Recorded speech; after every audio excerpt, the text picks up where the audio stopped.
শুভ দুপুর বন্ধুরা, তোমরা সবাই কেমন আছো? আমি দুপুরের খাবার নিয়ে চলে এসেছি। দেখো, ভাত নিয়েছি আর নিচ্ছি এই কাঁকরোল ভাজা,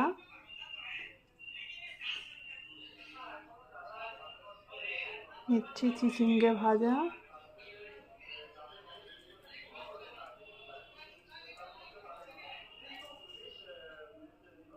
নিচ্ছি ওল মাখা, নিচ্ছি কুমড়ো মাখা,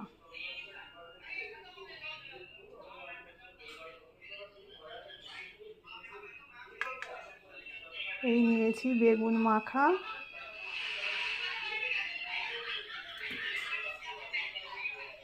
আর নিচ্ছি আলু পোস্ত, আর নেবো এই ডিম ভাজা। এই হয়েছে দুপুরের মেনু বন্ধুরা আজকে আমাদের।